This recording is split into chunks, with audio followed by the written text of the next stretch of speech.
Welcome to a Sherlock Holmes mystery. A snowstorm rages, but the footprints vanish. A locked room, and a corpse with no killer. 2 glasses on the desk, but only 1 man found dead. A witness claims she saw a shadow, but the snow says otherwise. Everyone has a secret, but someone planned every move, and as the fire crackles in Ravenscroft Hall, Holmes whispers, "Ask not who fired the shot. Ask who loaded the gun." But before we begin, where are you listening from tonight? Tell us below. It was on a bitterly cold morning in late December when I found myself once more in the sitting room of our lodgings at 221B Baker Street. The fire burned low, its embers casting long, quivering shadows across Holmes's lean, hawk-like face. Outside, the world lay muffled beneath a thick mantle of snow. The muffled sounds of carriage wheels and distant church bells carried faintly through the fog, which pressed against the window panes like a living thing. Holmes, wrapped in his dressing gown, sat cross-legged upon the hearthrug, his keen eyes fixed upon a half-open envelope that lay before him. His violin rested idly against the arm of his chair. For nearly an hour he had been silent. Save for the occasional soft murmur or sharp intake of breath, the unmistakable signs of a mind engaged in deep and dangerous thought. "It is curious, Watson," he said suddenly, holding the letter toward the firelight. "Curious and rather sinister." "Indeed," I replied, taking the paper he offered. It was written in a hurried, unsteady hand upon thick cream paper, the kind favored by the upper class. The letter bore neither signature nor address. "Mr. Sherlock Holmes, you are needed at once. There has been a death, a terrible death at Ravenscroft Hall, Surrey. It is a matter of utmost discretion. The snow has buried more than footprints. Come before it melts." There was no date, no name, no clue as to the sender's identity. Merely that haunting final line. "The snow has buried more than footprints." Holmes's eyes glinted like flints as he rose and began pacing the room. "Ravenscroft Hall," he muttered. "A name not unfamiliar to me, though I have not yet set foot there. The seat of Sir Reginald Darnley, former diplomat, minor poet, and a man with enemies as numerous as his creditors." "You know him personally?" I asked. "Only through reputation," Holmes replied. "A man of charm and scandal, the sort who collects secrets as others collect debts. But it is the phrasing of this letter that interests me most. Observe, the snow has buried more than footprints, a poetic turn, yet one that betrays an insider's awareness of deceit." I glanced again at the letter, feeling a faint unease. "Do you suspect murder?"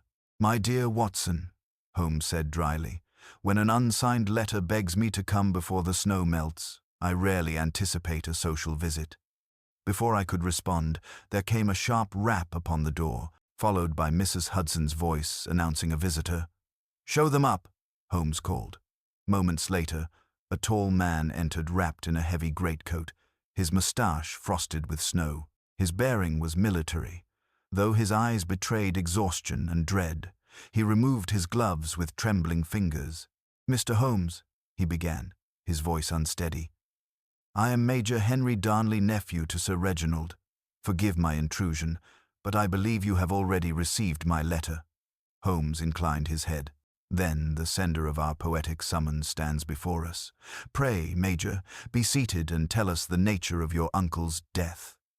The Major sank into the armchair opposite the fire. "Last night, during our family's Christmas gathering at Ravenscroft Hall, my uncle was found dead in his study. The door was locked from within. The snow outside was untouched, no footprints, no sign of intrusion. And yet," he hesitated, eyes darting toward the window. "There were 2 glasses on his desk, one his, one unknown. The second bore no fingerprints, no scent, nothing. It was as if his visitor had vanished into the very air." Holmes leaned forward, steepling his fingers. "A locked-room death on Christmas Eve, how delightfully macabre." Watson, the sensible physician within me, interjected.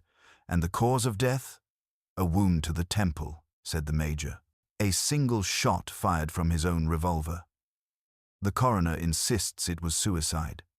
But, his voice trembled, my uncle would never have taken his own life.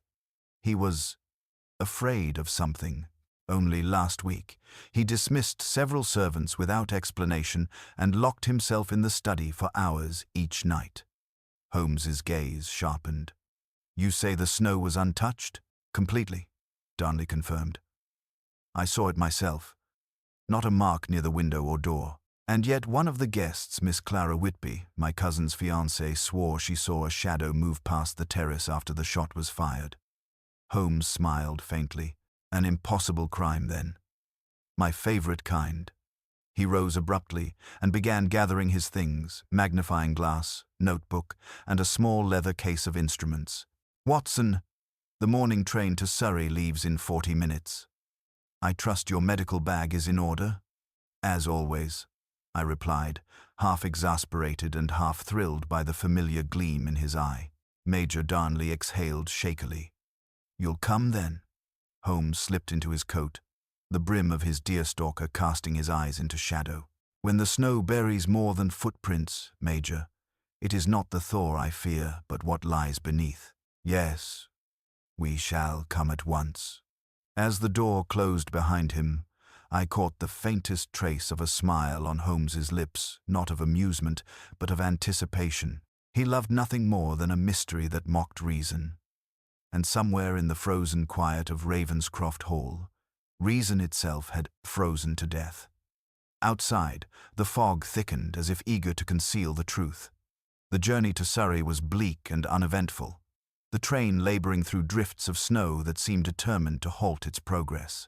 Holmes sat opposite me, motionless save for the rhythmic tapping of his fingers upon the armrest. His eyes were half closed, but I knew that behind them his mind was spinning webs, linking possibilities invisible to all but himself. Major Darnley, seated beside me, spoke little. His face was pale and drawn, his thoughts, no doubt, still trapped in that locked study where his uncle had met his end. When at last we reached the small station near Ravenscroft, the world appeared desolate. The countryside lay silent beneath a pall of white. A carriage awaited us, its wheels half buried in the snow, the driver a thick-set man whose breath clouded in the air as he bowed stiffly. Holmes observed him keenly before stepping in, his gaze sweeping the landscape as if searching for some invisible trace. The drive took nearly an hour, winding through narrow lanes flanked by skeletal trees. At last, the great silhouette of Ravenscroft Hall emerged through the mist, a sprawling Gothic mansion, its chimneys pouring smoke into the frozen air, its high windows glinting faintly like the eyes of a watchful beast. The scene was one of wealth and secrecy, every stone seeming to guard its own tale. A butler received us, his manner restrained but anxious. He led us through the echoing corridors to the main hall, where a grand Christmas tree still stood, its candles unlit, ornaments dulled by dust and neglect. The faint scent of pine mingled with something less pleasant, a lingering coldness that was not of the weather. Holmes's nostrils flared slightly as he entered. "Death leaves its own perfume, Watson," he murmured. We were shown to the study where Sir Reginald had died. It was a handsome room panelled in oak, the air heavy with the odour of gunpowder and extinguished fire. The desk stood near the window, which looked out upon the snow-covered garden. One chair lay overturned beside it, and a revolver rested upon the Persian rug, a single spent cartridge gleaming nearby. Holmes moved soundlessly about the room, his magnifying glass gliding over each surface like a priest's blessing. "2 glasses," he murmured, examining them. One with the faint trace of brandy, the other perfectly clean. No smudge, no scent, no residue. He paused, his expression one of quiet satisfaction. Yet the rim of the second bears the slightest indentation, an impression made not by a lip, but by something metallic. I leaned closer. "A ring, perhaps." "Perhaps," Holmes said softly, "or a deception designed to suggest one. Observe also the window latch frost has formed evenly across it.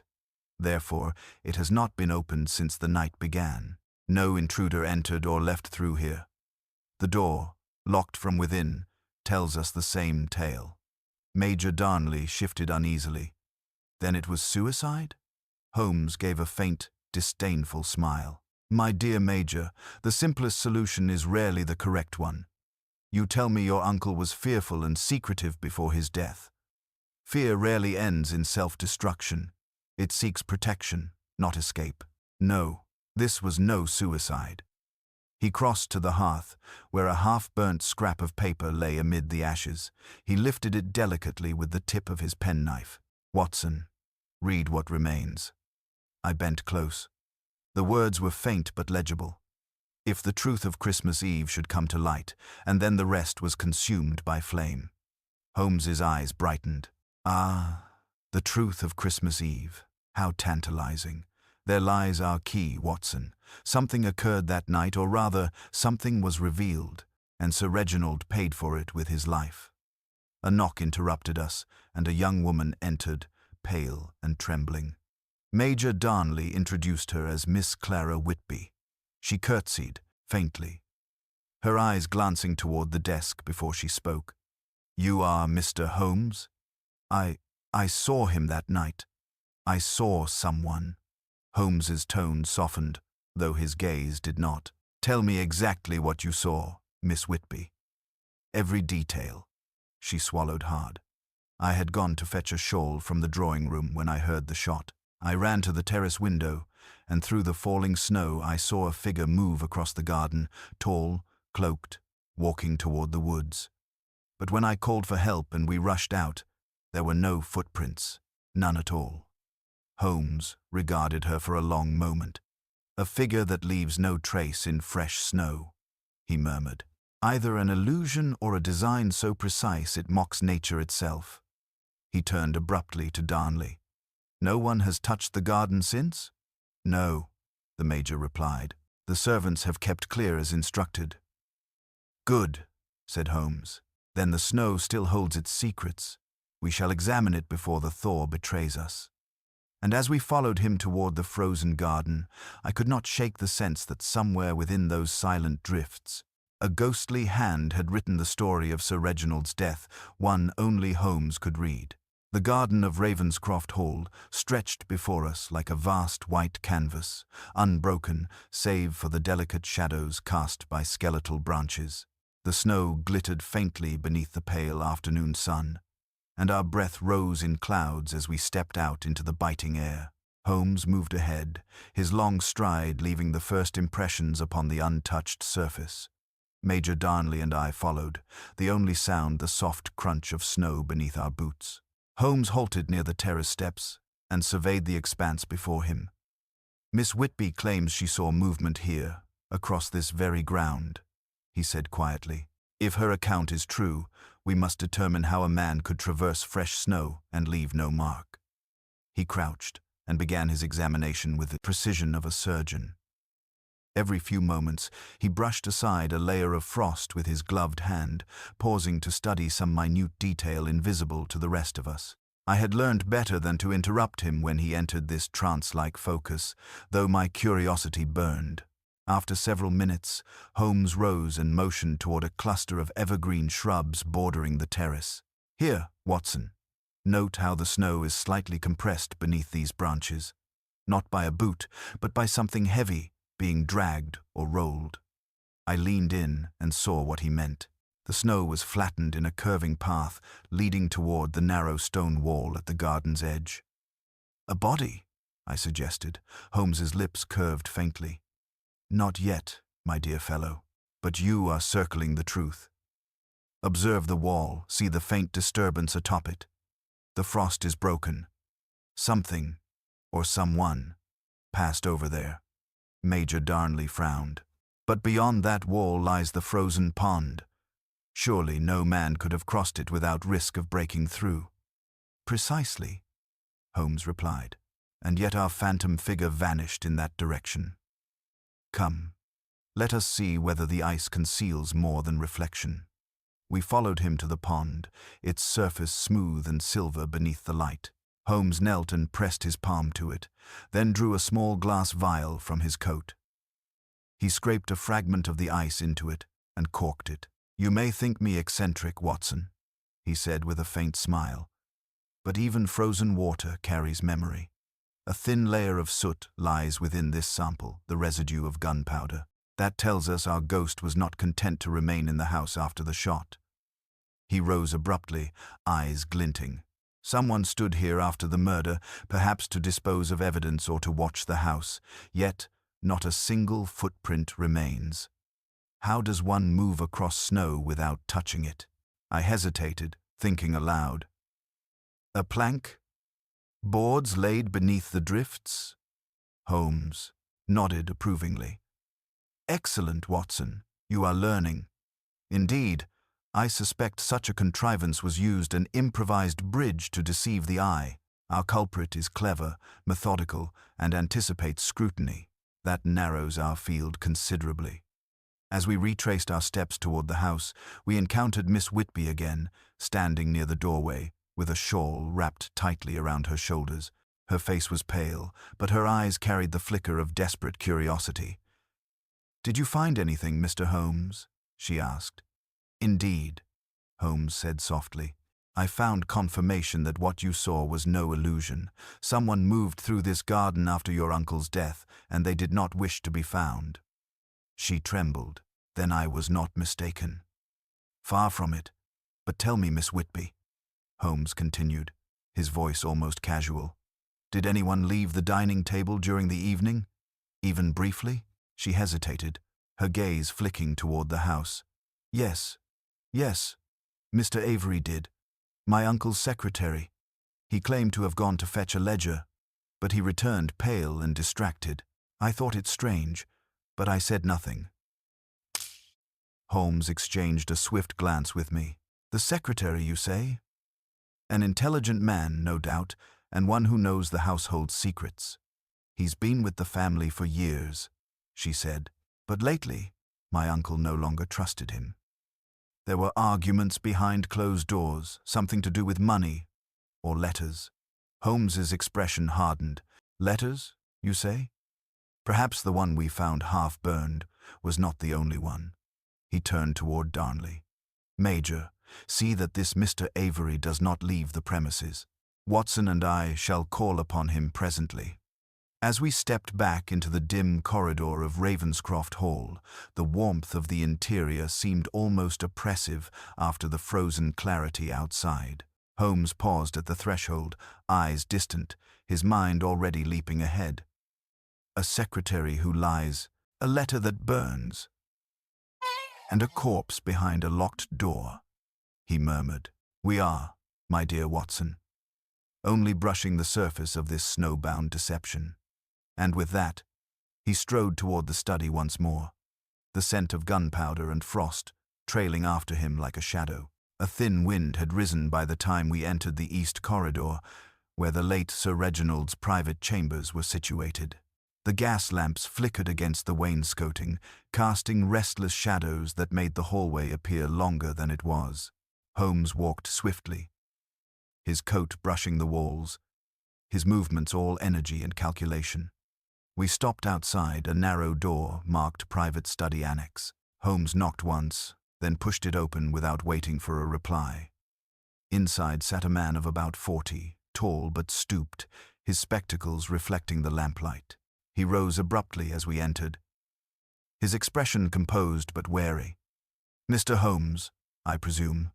Major Darnley mentioned you might wish to speak with me." "Indeed," said Holmes pleasantly. "Mr. Avery, I believe? The late Sir Reginald's secretary?" "That is correct." His tone was smooth, measured the voice of a man accustomed to discretion. "This business has been a dreadful shock to us all. Sir Reginald was eccentric, but not despairing. I cannot comprehend it." Holmes regarded him in silence for a moment before stepping forward. "And yet, you were the last to see him alive." Avery stiffened slightly. "I went to his study at his request, yes. He asked for a ledger concerning certain estate matters. When I returned a few minutes later, the door was locked. I heard the shot. I thought, God help me, I thought he had taken his life." Holmes bent to examine the writing desk beside which Avery stood. "You are left-handed, Mr. Avery." The secretary blinked. "Yes, but what of it?" "Merely an observation," said Holmes lightly. "Curious, though, that Sir Reginald's wound was to the right temple, while his revolver was found on the left side of the desk. A small inconsistency, perhaps, but small inconsistencies, like cracks in ice, often reveal what lies beneath." Avery's jaw tightened. "Are you implying—" "I imply nothing," Holmes interrupted gently. "I merely note what the facts whisper. You see, Mr. Avery, truth is rarely loud." He turned to examine a series of ledgers on the shelf, his gloved fingers gliding over their spines. One volume, larger than the rest, had a faint smear along its edge, something dark, half absorbed by the leather. Holmes drew a handkerchief, dabbed the mark, and examined it under the lamplight. "Powder residue," he murmured. "From the same grain as the pistol cartridge. Tell me, Mr. Avery, did you handle these books before or after the shot?" The man's composure faltered. I cannot be sure. Perhaps afterward. I was distraught." "Of course," said Holmes mildly, returning the ledger to its place. "Fear and confusion make poor historians." He glanced toward me. "Watson, would you be so good as to make a note?" The ledger marked December accounts, 1,890, to be examined further. Avery shifted uneasily. "Surely you do not think—" Holmes raised a hand. "I think, Mr. Avery, that you are withholding something. Whether out of guilt or loyalty remains to be seen. You will remain in the hall for the present. Good day." The moment we stepped into the corridor, Holmes quickened his pace, his expression sharp with the thrill of discovery. "Watson, the ledger was not simply near the residue it caught it. That means it was beside the revolver when it discharged. Avery's hand, being left, would have been nearest. The geometry alone condemns his story." "But surely that is circumstantial," I protested.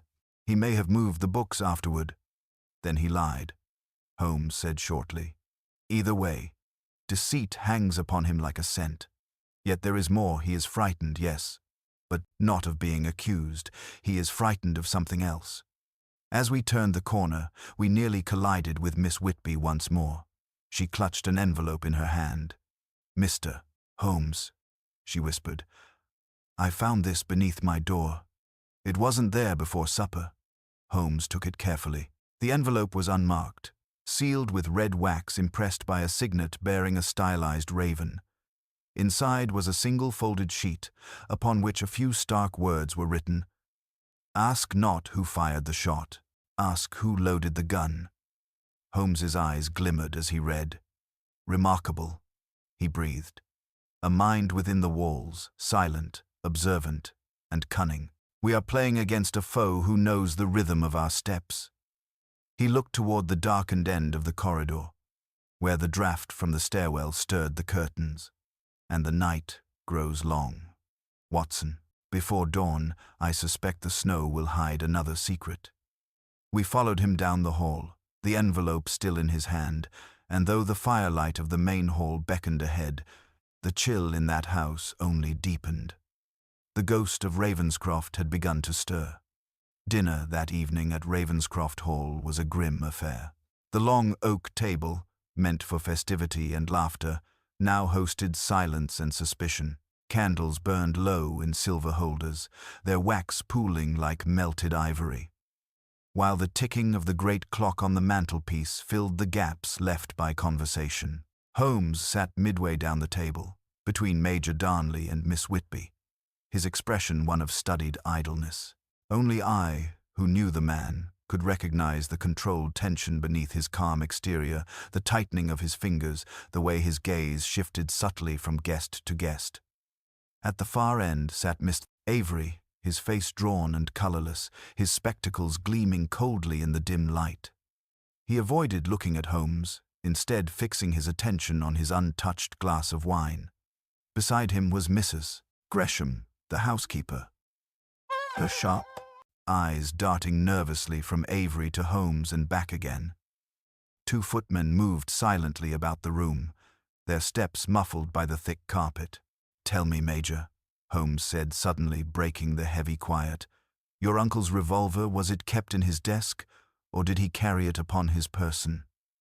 Darnley hesitated. "In the desk, always. He distrusted having it near him. He said it was a relic from India, more a symbol than a weapon." Holmes nodded slightly. "Curious. Then that he should retrieve it on Christmas Eve." He turned his gaze upon Avery. "You, I presume, would know where it was kept?" The secretary's hand tightened around his fork. "I did. Sir Reginald often asked me to unlock the drawer for him when he dictated letters. But I swear, Mr. Holmes, I never touched the weapon that night." "Of course," Holmes murmured, "and yet you were the only one near the study when it fired." The room grew still again. Miss Whitby shifted uneasily. "Mr. Holmes, surely you don't mean—" "I mean only that appearances deceive," Holmes said, his tone even, "and that we must not mistake silence for innocence." One by one the guests drifted away, leaving the hall dim and echoing. I found Holmes standing by the hearth, his hands clasped behind his back, staring into the flames. "You have something in mind," I said quietly. He turned, his eyes bright with purpose. "Yes, Watson. A trap. This house is a theater, and our murderer waits in the wings. The anonymous note, 'Ask who loaded the gun,' is no mere riddle. It implies a second hand in this affair. Someone prepared the scene long before the fatal shot. You believe Avery fired under duress, or not at all," Holmes replied. "But there is one way to know. We must recreate the scene of death exactly as it occurred. Tonight." I stared at him. "You mean to stage the murder again?" "Precisely. Fear loosens tongue more, surely, than interrogation." Shortly before midnight, Holmes summoned the household to the study. The snow outside had begun to fall again, thick flakes tapping against the windows. The fire blazed in the grate, throwing restless light across the polished desk and the two glasses we had left untouched since the morning. Holmes stood by the door, his violin in one hand, his expression unreadable. "Ladies and gentlemen," he began, "forgive the intrusion upon your rest. But the truth will not wait for morning. We shall repeat last night's events as closely as possible. Mr. Avery, you will take your usual place beside the desk. Major Darnley, stand by the door. Miss Whitby, near the window, as you were when you saw the shadow." Avery's voice shook. "This is madness." "Perhaps," Holmes said calmly, "but necessary madness." He drew a revolver from his coat, not the murder weapon, but a twin. "This, gentlemen, is the precise model as Sir Reginald's. I have loaded it with a single blank cartridge." At that, Avery blanched. "I will not take it." Holmes's gaze was merciless. "Then you admit you fear to hold what you claim never to have touched?" For a moment, no one breathed. Then Avery, trembling, reached out and took the pistol. His hand shook violently. Holmes stepped closer, lowering his voice. "You see, Mr. Avery, Sir Reginald did not shoot himself. He was already dying when the trigger was pulled. The true question is who ensured his death before the gun ever fired." Avery's face drained of color. "You cannot prove that." "I can," Holmes said softly, "because the glass upon his desk, the one untouched, was poisoned. Cyanide mixed in the brandy. The powder residue on the ledger proves the weapon was discharged after death to conceal the real cause. A clever plan, but too clean." Avery staggered backward, his lips parting in horror. I did not poison him. I swear it." Holmes's eyes never wavered. "No, but you know who did." For a heartbeat, Avery said nothing. Then, with a strangled sound, he turned toward the door. But the Major was already there, blocking his path. The pistol slipped from Avery's fingers and clattered to the floor. "It was her," he gasped. The housekeeper, Mrs. Gresham. She brought the brandy. She said it would calm his nerves. A low cry broke from the doorway. Mrs. Gresham had stepped forward, her face twisted with fury. He was going to ruin us all. He threatened to expose the letters, the debts, everything. Holmes moved swiftly, disarming her as she lunged.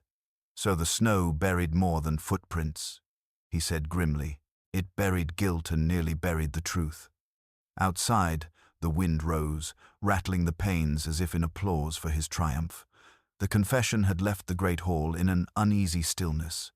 Mrs. Gresham stood between two footmen, her hands clenched, her once severe composure now in ruins. The flames in the hearth threw grotesque shapes across the walls, and outside the wind moaned through the frozen trees like a lament for the dead. Holmes stood motionless at the center of the room, his head bowed slightly, his sharp profile etched against the flickering light. I knew that expression well. It was the look he wore, not in triumph, but in the final dissection of truth. Major Darnley was the first to speak. "Then it was she all along," he said hoarsely, "the woman we trusted since childhood." Holmes did not look up. "Not she alone, Major. Guilt seldom travels unaccompanied." He gestured toward Avery, who sat slumped in a chair, his face buried in his hands. "Your secretary may not have poured the poison, but he placed the revolver in your uncle's lifeless hand, ensuring the scene appeared as suicide. That is, accessory after the fact, a desperate attempt, perhaps, to conceal another's crime or his own complicity in it." Avery lifted his head, tears glistening in the lamplight. "I did it for her. She said he meant to dismiss her, to ruin her reputation and leave her destitute.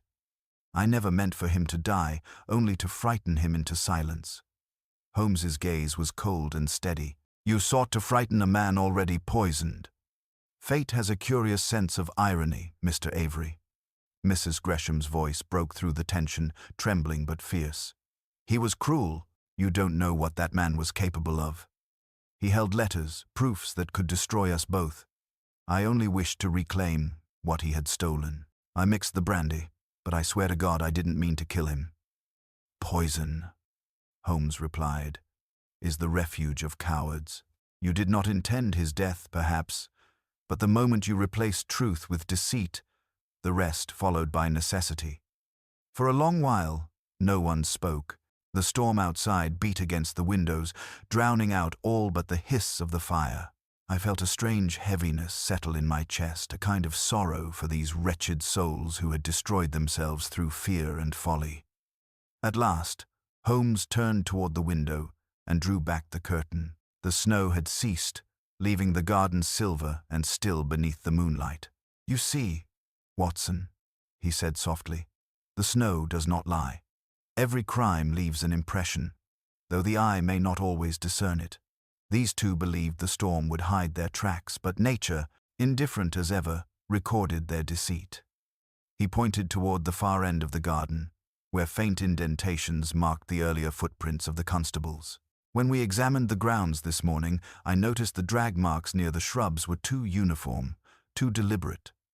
They led to the pond, yes, but what caught my attention was their return. Something had been placed beneath the ice and later removed.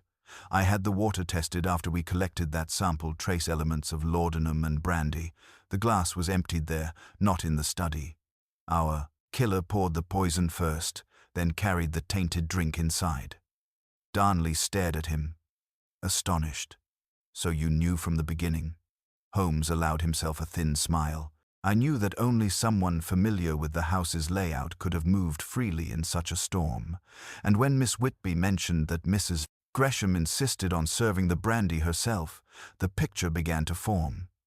He turned toward the trembling woman.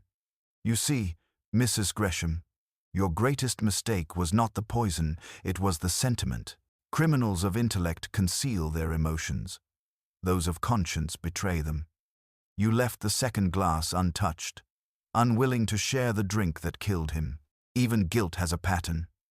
Mrs. Gresham lowered her eyes, defeated. "Then may God judge me, Mr. Holmes." "He already has," Holmes said quietly. The constables, summoned earlier by Darnley, arrived soon after to take the two away. The echo of their boots faded down the corridor, leaving behind only the weary hush of a house cleansed by truth. Later, in the small hours of morning, Holmes and I sat once more before the dying fire.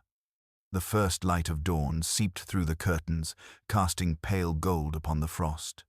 I ventured at last to speak. "You seem troubled, Holmes. Most would call this case closed." He smiled faintly.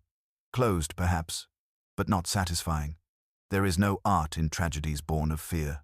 This was no duel of intellect, only the slow corrosion of conscience. The world, Watson, is full of crimes that reason cannot prevent, only expose." I nodded, watching the last embers collapse into ash. "And yet, you have given justice its due." Holmes rose, reaching for his coat. "Justice, my dear Watson, is seldom clean. It lies buried, like the truth beneath snow, until the thaw reveals it." And with that, he stepped into the pale winter light, his figure vanishing slowly into the mist of Baker Street's distant morning. The following afternoon found us once more in the comfort of 221B Baker Street. London had awakened beneath a pale winter sun, its chimneys releasing thin ribbons of smoke into the frosted air. The city's bustle returned, indifferent to the sorrow that lingered in my mind. I sat by the fire, newspaper in hand, reading aloud the brief column from the Times. "A tragic affair at Ravenscroft Hall, Surrey. The death of Sir Reginald Darnley has been ruled as murder, with 2 suspects now in custody. Mr. Sherlock Holmes of Baker Street, whose remarkable abilities are well known to the public, is said to have assisted the authorities." The words, though accurate, seemed pitifully insufficient. They gave no hint of the storm of emotion, the tangle of guilt and desperation that had unraveled beneath that snowbound roof. I folded the paper and looked toward Holmes, who sat at his desk surrounded by papers, his pipe emitting thin spirals of blue smoke. His expression was unreadable, but I knew that even in triumph his mind never truly rested. "You're not satisfied with the outcome," I ventured at last. Holmes glanced up, one eyebrow arching. "My dear Watson, satisfaction is an emotion best reserved for simple men. The truth, once uncovered, often proves more melancholy than the mystery." "You speak as though you pity them," I said. "I do not pity criminals," he replied softly, "but I do pity human frailty. Mrs. Gresham's act was born of fear, not malice. Avery's from misguided loyalty. Neither possessed the cruelty of intent, only the cowardice of concealment. Yet the law does not distinguish between poison mixed with hatred and poison mixed with tears." He rose abruptly and crossed to the window, his silhouette dark against the pale glow outside. "Observe, Watson," he said, gesturing toward the street below. "London stirs again, carriages, laughter, commerce. The world forgets its tragedies as easily as a snowfall melts. Yet beneath that veneer of civility, the same motives remain. Greed, fear, jealousy, desperation. Every crime, whether in a Surrey mansion or a city alley, springs from one of those roots." I nodded, though my heart still weighed heavy. "And yet, you pursued this case with unusual intensity. What drew you to it, Holmes?" He smiled faintly. "Perhaps it's irony. A Christmas gathering meant to celebrate unity ended in deceit and death. The very season that preaches forgiveness became the stage for vengeance. It reminded me that the heart, not the intellect, is the most treacherous of instruments." He returned to his desk, his long fingers moving among his notes. "There was one detail, however, that still intrigues me." I leaned forward. "What detail is that?" "The letter, Watson, the one that summoned us. It was unsigned. Neither Avery nor Mrs. Gresham admitted to writing it. Yet it reached us mere hours before the crime was discovered." I frowned. "You think there was a third hand involved?" "I know there was," he said quietly. "Miss Whitby." I started. "The fiancée? But surely she aided our investigation." Holmes nodded. "Indeed, and with remarkable precision. Too much precision. Her description of the figure in the snow was not guesswork, it was rehearsal. She was the first to see the body, yet she did not faint or call for help immediately. Instead, she waited until the scene could no longer be altered. She sent that letter before the shot was fired, knowing full well that events were already in motion. It was she who informed Mrs.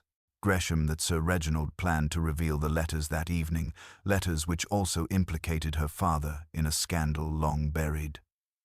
The revelation struck me silent. Then she intended all along to let them destroy one another? Precisely, said Holmes. A masterstroke of subtlety, she remained untouched, while others perished in guilt. Scotland Yard will find no evidence. Her hands are clean, but I saw her face as they led Mrs. Gresham away. There was relief there. Watson, cold, perfect relief. For a moment, neither of us spoke. The crackle of the fire seemed suddenly loud in the quiet room. Then Holmes turned away from the window, his expression distant, his voice lower. Evil, my dear friend, rarely announces itself with violence. It often comes softly, smiling, courteous, hidden behind lace and candlelight. I exhaled slowly. And yet, you'll do nothing? There is nothing to be done, he replied. Justice, in this case, has already consumed itself. To expose her would serve neither truth nor mercy. Sometimes, Watson, one must let the snow cover what man cannot cleanse. He moved toward his chair and sank into it, his lean fingers steepled before him, eyes half closed. The firelight carved the sharp lines of his face, and for a moment I thought he looked almost weary. Then, as though shaking off the weight of reflection, he reached for his violin. As the first low, haunting notes filled the room, I leaned back and closed my eyes. The melody rose and fell like a lament, carried through winter fog, beautiful, sorrowful, and fleeting. Outside, the snow began to fall again, soft and silent, veiling the world once more in white. Thus ended the case of the Christmas murder hidden in the snow, leaving behind only echoes of guilt, the whisper of violin strings, and the faint scent of tobacco in the still air of Baker Street. Night had fully claimed London, laying its cold hand upon the city as the fog rolled thick along Baker Street. The gas lamps burned dimly, their glow diffused by the mist, and the muffled rattle of a distant hansom cab faded into the stillness. Holmes sat before the fire, violin resting against his knee, a cigarette burning lazily between his fingers. I had thought him finished with the affair at Ravenscroft Hall, yet I could see in his eyes that the puzzle still occupied him. To any other man, the case had ended, conclusively with the guilty arrested, the innocent spared, but to Holmes, there were questions that refused to rest. He broke the silence without preamble. Watson, do you know what troubles me most about the human condition? I set down my book. I cannot imagine, though I have often wondered what doesn't trouble you. A faint smile ghosted across his lips. Man's instinct for concealment, he said softly. Not of crime alone, but of truth itself. At Ravenscroft, each soul, be they victim, accomplice, or spectator, was engaged in concealment. Sir Reginald with his blackmail, Mrs. Gresham with her guilt, Avery with his falsehood, Miss Whitby with her dreadful calm. The entire house was an edifice built upon lies. It is astonishing the structure stood as long as it did. I nodded. And yet you uncovered it, as you always do. He gave a dismissive wave. The facts were there for any rational mind to perceive. What fascinates me is motive. Mrs. Gresham claimed fear, Avery, loyalty. But Miss Whitby, she concealed her motive so artfully that even fear did not betray her. A woman capable of orchestrating such quiet devastation must possess either genius or absolute despair. Perhaps both. I hesitated. And you will not expose her? Holmes regarded me for a long moment, the firelight flickering in his eyes. Would you, Watson? The law punishes acts, not intentions. Miss Whitby's hands poured no poison, pulled no trigger. To accuse her would serve only vengeance, not justice. The world will think the case solved, and perhaps that is mercy enough. He leaned back, exhaling a plume of smoke toward the ceiling. Still, it leaves a taste of frost in my mouth. Even now, I can see that snowbound hall in my mind, the candles guttering, the clock striking midnight, the scent of brandy and betrayal. It was not merely a crime, Watson. It was a tragedy of silence. Every word unspoken that night was a knife turned inward. The clock on the mantel struck 9. Holmes rose, restless, and began to pace. Do you recall the burned letter fragment we found? If the truth of Christmas Eve should come to light, those words were not written by Sir Reginald. I am certain now they were his attempt to rewrite someone else's warning. He knew the storm was coming. He invited it, even. Perhaps guilt drove him to provoke his own undoing. He stopped before the window, drawing aside the curtain. Outside, the fog curled thick over the street, glowing faintly under the lamplight. The human conscience, Watson, is the most cunning of adversaries. It creates its own punishment. Look at Mrs. Gresham. Her mind will wither under the weight of remorse long before the gallows claim her. Avery will waste away behind bars, haunted by the echo of one unguarded decision. And Miss Whitby, she will go on smiling, attending dinners, walking through London's season of snow, and yet she will never escape the whisper that follows her footsteps. I have seen that kind of ghost before. There was a long silence. I watched him, struck by the weariness that had come upon him, the rare melancholy that sometimes followed his greatest triumphs. I spoke quietly. You are too hard upon yourself, Holmes. You brought the truth to light. Surely that must count for something. He turned from the window, the faintest flicker of amusement in his eyes. Truth, my dear Watson, is rarely grateful. It has a habit of wounding those who seek it. He seated himself once more and took up his violin. The bow drew across the strings, producing a note so low and mournful that it seemed to vibrate with the chill of that distant hall.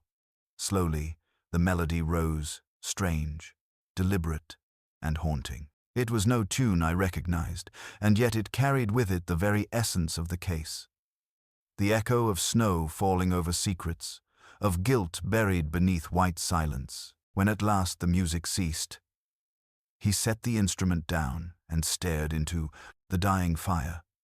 The snow will melt, Watson, he murmured, but memory does not. Somewhere tonight, the Thames carries a reflection of Ravenscroft's frost, and in it lies the proof that even purity, when pressed too long under deceit, turns to ice. I felt an odd chill then, though the fire still burned. Holmes rose, extinguished the lamp, and drew the curtains closed. Come, Watson, he said quietly. The night grows heavy, and even the keenest mind must rest. And as I followed him from the room, I could not help glancing once more at the window, where the fog pressed close like the ghost of that snowbound night. For in that dim light, I thought I saw the faintest shadow pass a woman's silhouette, calm, unhurried, and vanishing into the mist. The case was closed, yet its echo lingered like footprints beneath the snow, waiting for the thaw. The following week passed in a curious silence at Baker Street. Holmes retreated into himself, as he often did after a particularly intricate case.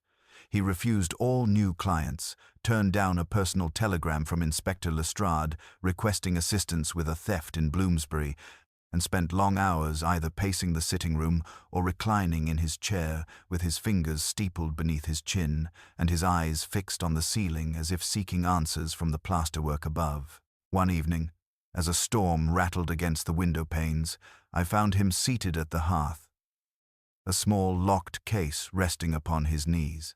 Without a word, he unlocked it and withdrew a stack of folded papers, notes from the Ravenscroft affair, stained slightly with ash and melted snow. I find, he said, not looking up, that certain cases resist closure, not for lack of resolution, but for lack of finality, like a story that ends on the wrong syllable. I sat down across from him. Then you're still thinking of Miss Whitby? Holmes nodded slowly. There is a particular cruelty to the clever ones, Watson.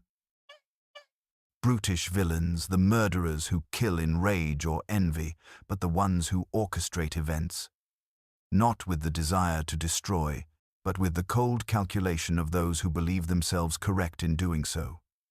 He unfolded one of the papers and held it near the firelight. "This," he said, "is the copy I made of the original letter, the one that summoned us."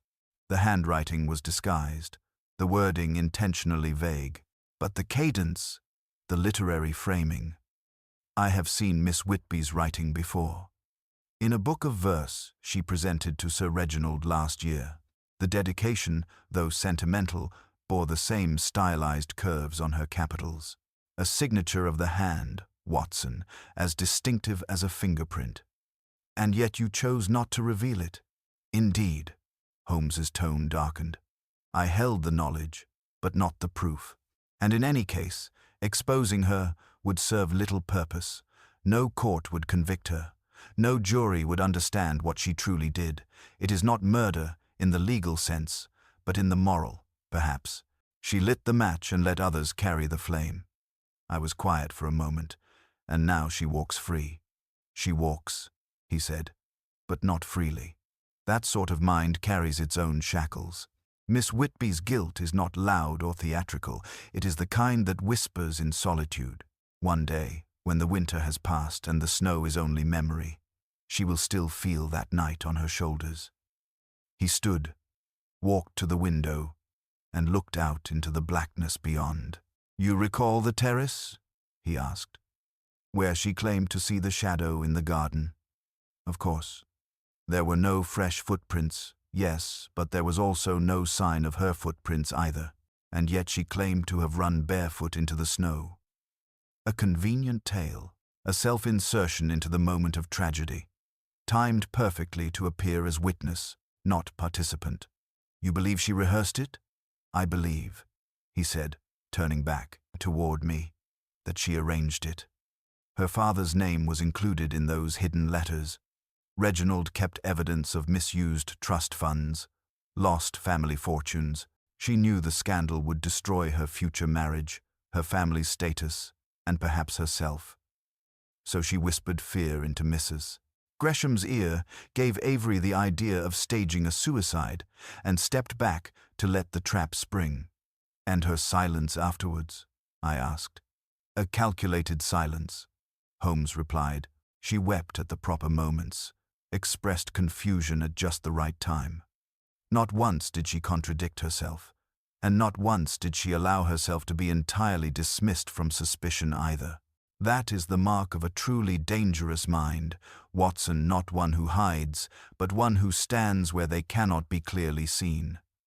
He fell into silence then, and for a time we both sat listening to the wind outside.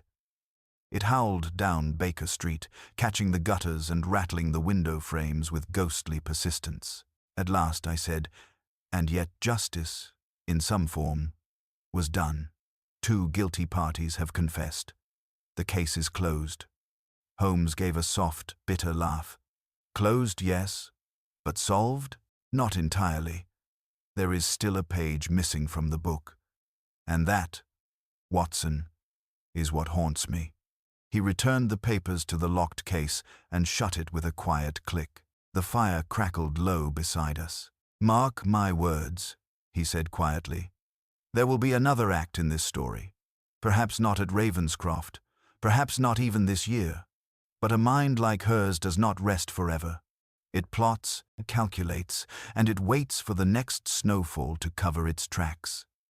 And as the wind moaned along the rooftops, I could not help but shiver, though the room was warm, and the case, officially, was over. It was mid-January when the final, unexpected epilogue to the Ravenscroft affair arrived at Baker Street, not with a knock or a telegram, but in the form of a small parcel wrapped in brown paper and tied with green twine. No return address was listed, only the initials C.W. in elegant, slanted ink. It was I who received it, Holmes being out at the British Museum that morning, indulging a sudden curiosity about Etruscan burial customs. The parcel bore no scent, No odd weight, no unusual texture, nothing to suggest danger or deceit. And yet, as I set it down on the center table, I felt an unease that I could not explain. When Holmes returned, shrugging off the cold from his coat, I handed it to him without comment. He took one glance at the handwriting and stilled. "Ah," he murmured. "At last." I wondered when she would decide to close the curtain. "You know who sent it?" I asked. "I suspect." He drew a slender knife from the mantel and sliced the twine with a flick of his wrist. Inside the parcel lay a folded note and a small, flat object wrapped in linen. Holmes opened the note first, read it in silence, then passed it to me. "Mr. Holmes, I thank you for your restraint. I never doubted that you saw through me the moment I stepped into the room. You spared me not out of mercy, but out of calculation. I imagine you believed that guilt would do its own work. In that, you were correct. I have left England for good. I do not expect forgiveness, nor do I seek it. But I offer you the only thing that matters to a man like you, clarity. The enclosed belonged to Sir Reginald. I believe he would have destroyed it eventually, but fate intervened. I leave it with you, as a gesture of respect. C. W. Holmes unwrapped the linen to reveal a silver locket, old and ornate. He opened it carefully. Inside was a miniature portrait, on one side Sir Reginald in his youth, solemn and brooding, and on the other a folded slip of paper, brittle with age. Holmes opened it with surgical care. The writing was faded, but legible. "You destroyed my name, I destroy yours. When the snow falls again, so will you. Good Lord," I whispered. "A death threat? A promise?" Holmes said quietly, examining the paper beneath his lens. "Not from Miss Whitby, but to her. From Reginald himself. This is the final piece." He looked up, his eyes bright with terrible comprehension. He knew, not just about the debts or the letters. He knew she had stirred the others into turning against him. Perhaps he even baited them, daring them to try. Reginald wasn't just a blackmailer, he was a man who sought punishment, who wanted retribution more than survival. I felt a chill creep over me. So the whole affair, everything, was not just the consequence of fear or revenge. It was a game of chess, played with real lives. "Exactly," Holmes said. "And she has now, at the end, admitted her checkmate. That locket, it's not a trophy, it's a confession, wrapped in elegance." He rose and moved to the hearth, holding the locket between his fingers, as if weighing its moral burden. "She has fled, but not escaped. Wherever she goes, this locket is the last chain she casts away onto me, no doubt hoping to unburden herself." He dropped the locket onto the coals. There was a small hiss, then silence. The silver blackened slowly in the firelight, the portrait inside curling into ash. "You burned it?" I asked, startled. "I returned it," he said simply. "Some truths are too poisonous to preserve." We sat for a long time, neither speaking. The light outside dimmed into the soft grey of late afternoon, and the fire began to burn low. At last, Holmes rose and stretched. "The snow has melted," he said softly, glancing toward the window. "And still, some footprints remain."